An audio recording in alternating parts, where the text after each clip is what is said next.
Замисляли ли си се, защо някои хора виждат смисъл от работата, която вършат, докато други не го откриват и работата си остава единствено и само източник на средства? Отговорът може да се дължи на това дали работим в съответствие с нашите ценности. Именно за това днес ще ви представя модела за ценности на Шварц, за който ще ви разкажа малко по-подробно под формата на презентация. Ще ви дам обяснение за всяка ценност и как може да я свържем с конкретни професии или пък среда на работа, която би била най-подходяща. Аз съм Искра Банкова, кариерен консултант и трудово-организационен психолог по образование. Останете с мен до края, за да научите много нови неща. На екрана вече виждате изображението на модела за ценности, който Шалом Шварц предлага. За него ще си поговорим повече в днескашната ни среща, но искам да отворя една скоба и да споделя, че в психологията има различни теории по всяка една тема, включително и за ценностите, т.е. това в никакъв случай не е единствения най-верния модел, просто е такъв, който лично аз намирам за полезен и лесно приложим към областта на кариерното ориентиране. Имайте предвид, че тук ще ви разкажа за някои професии, които може да свържем с всяка една от ценностите, за да мога да ви бъда максимално полезна, но тези професии не произлизат от самия модел като такъв, защото той не е конструиран специално за професионални ценности и кариерно ориентиране. Просто извличам тези професии на базата на това какво съдържа всяка ценност. Виждате как те се изобразяват във формата на кръг, като има 10 ценности, които Шварц разграничава след много проучвания, които е направил и смята, че те са общо валидни за всички, но всеки един от нас проявява различните ценности в различна степен и това, което е важно, е да открием кои са нашите водещи. Затова след малко ще ви разкажа по-подробно за всяка. Мислете си дали се съотнася за вас. Може да си дадете оценка от 1 до 10, където 10 е напълно отговаря на това какво е важно за мен, а пък 1 е почти не отговаря на това, което е важно за мен. Така че през този неструктуриран подход може да се ориентирате кои са вашите 3, 4 или 5 водещи ценности и да мислите за професии, които в максимална степен могат да им отговорят. Защото колкото повече успяваме да изразим ценностите си през работата и организацията, в която работим, толкова по-вероятно е да усещаме смисъл от това, което вършим. Тези 10 ценности, които виждате изписани, се обединяват в 4 по-големи категории. Стимулация и независимост попадат към по-голямата категория отвореност към нов опит. Хедонизма отчасти, затова е сложена една стрелкичка, която да обозначи, че то отчасти попада към тази категория. Отчасти пък към другата по-голяма категория себеутвърждаване, където също така са ценностите, постижение и власт. До тях пък виждате ценностите в по-голямата област съхранение, сред тях са сигурност, съобразяване с нормите, традиция и четвъртата голяма област е така наречената самотрансцендентност, където попадат ценности като добронамереност и универсализъм. Звучи много отнесено и насвързано с света на работата, но сега ще ви покажа как всъщност може да направите паралели, като разкажа малко за всяка една от тях. Първата ценност, независимост, не защото тя е първа в модела, просто мястото, откъдето тръгвам, не означава, че е с по-голяма тежест или значение от другите. Но ценността независимост е много характерна за хора, които обичат автономията, креативността. Затова, мислейки си за професии, е хубаво да мислим към такива, които ни дават именно тази свобода и възможност да се развихарим, като например това е предприемачеството, където наистина може да създадем нещо по наш собствен модел, напълно да сме креативни и да действаме съобразно нашите желания и цели.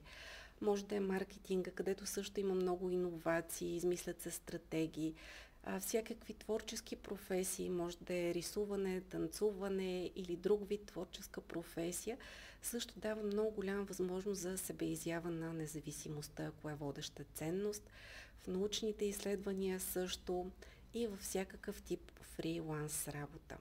Така че, ако търсите независимост, това, което е хубаво да гледате, е организацията да ви предоставя по-голяма степен на свобода и респективно фирми, да кажем, в които има микроменеджмент, така много изкъсо се следи кой какво и как го прави, не биха били подходящ избор за хора с ценност независимост. Другата ценност е стимулация. Това пък са хората, които обичат вълнения, предизвикателства, търсят разнообразието, новите преживявания. За тези хора наистина професии подходящи биха могли да са такива, които им дават именно този тип стимулация, да кажем журналисти и репортери, защото те постоянно отразяват нови събития, така в центъра на всичко случващото се. Отново за маркетинг може да си говорим, защото там също има различни предизвикателства.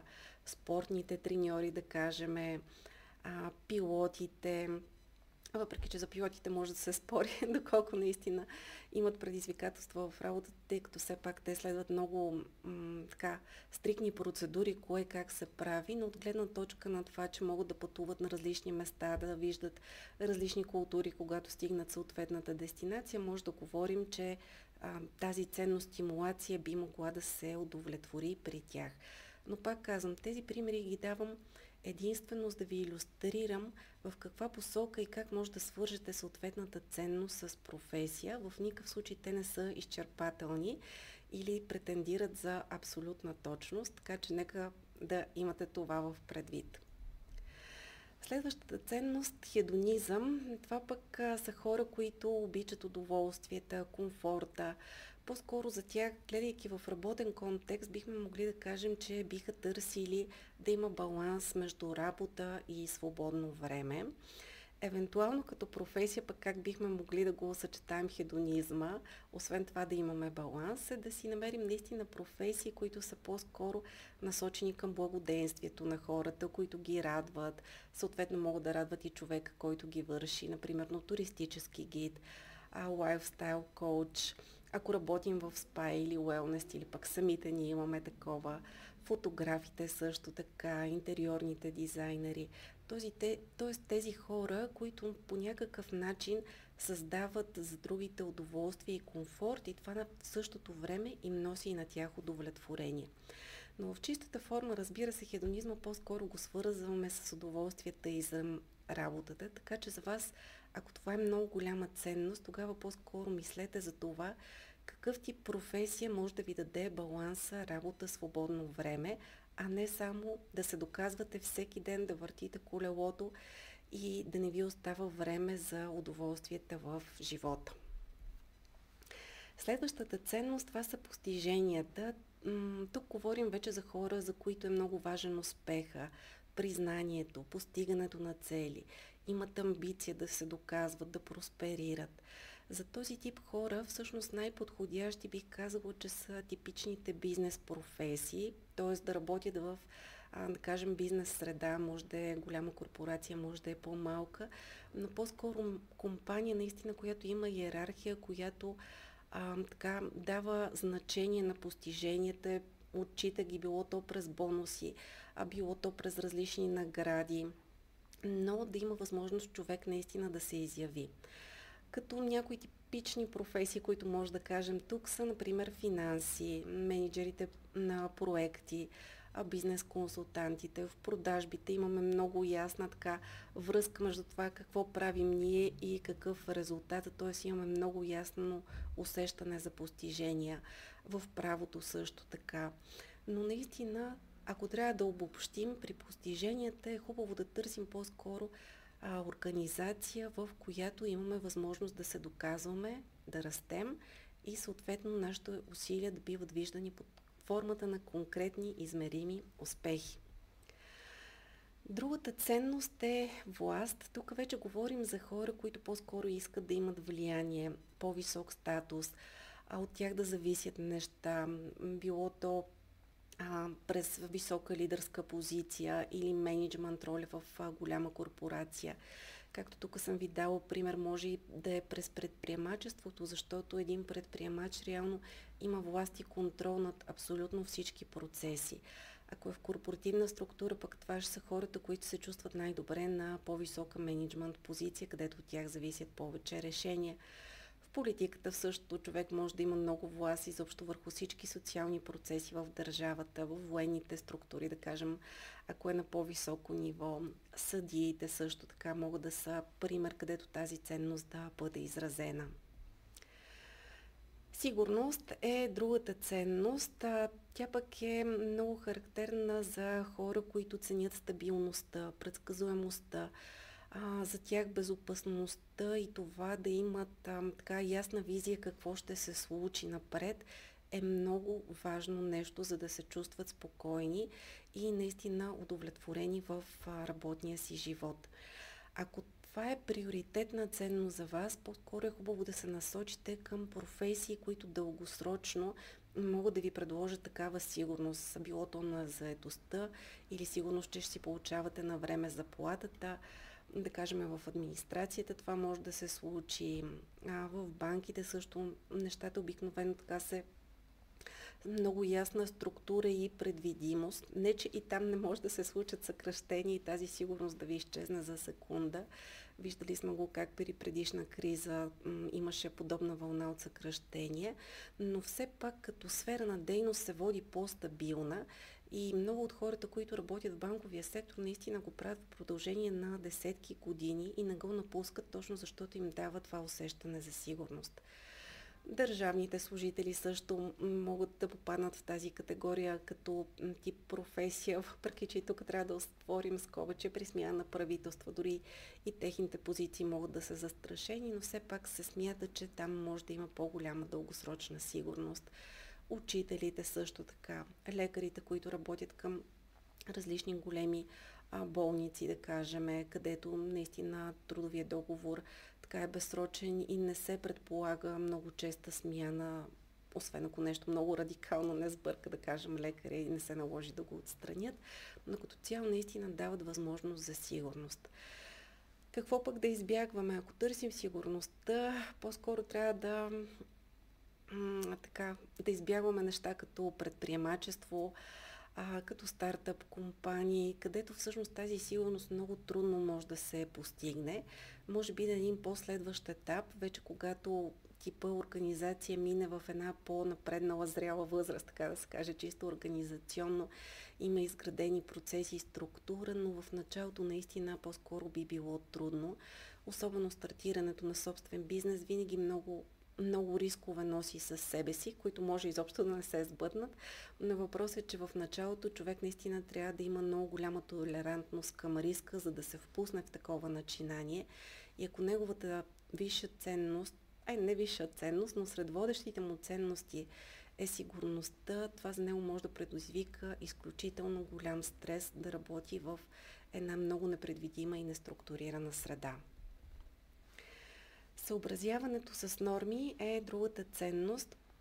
Тук говорим точно това, което си казва и самото заглавие.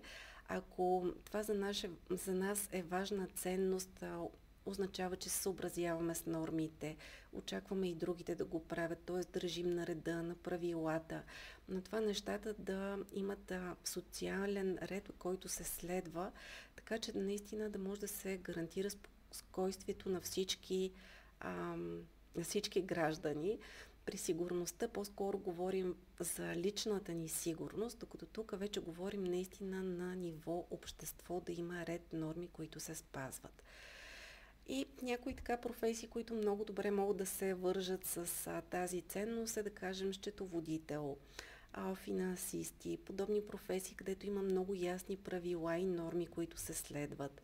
В различните военни структури, кредитните анализатори, библиотекари, секретари. Това са все професии, които разчитат на това да спазваме нормите и ако това за нас е нещо много важно, през някакви подобни дейности ние бихме могли наистина да изразим ценността. Традицията е другата ценност, която пък слага вече фокус пак на обществено ниво, но по-скоро наистина на културата, на спазването, билото на религиозни или общностни ценности, така че наистина да може да запазим, да съхраним това, което сме постигнали в миналото и да го предадем на бъдещите поколения. И ако това ни е водеща ценност, например на професия като културолози, историци, учители, които преподават реално знание на учениците и по този начин позволяват това да се спазват традициите, етнографи, музейни работници. Всички тези професии могат да ни позволят да изразим тази своя ценност. Добронамереност е ценността, която свързваме с това да помагаме на близките си хора, да се грижим за тях. Може да е през преподаване, информиране, през емпатия, през поддържане на хармонични отношения. Тази ценност е насочена към работа в полза на другите и то в по-конкретен смисъл на по-близките ни хора, защото след малко ще говорим за универсализма, която пък е ценност, която е да помагаме на обществото като цяло. Но ако вие много обичате да помагате, алтруистично настроени сте, емпатични, може да мислите за професии като психолог, лекар или медицинска сестра, социални работници, учители отново. Те имат обикновено или поне на теория трябва да имат висока степен на добронамереност, консултанти в НПО сектора. Изобщо гледаме помагащите професии, защото именно през тях може истински да изразим тази ценност. И стигаме до универсализма, за който ви споменах, като тук вече говорим не грижа само за близките ни, хората около нас, а грижа за всички хора, дори грижа за природата, за социалната справедливост, да има равенство, т.е. едни по-универсални ценности за цялото общество.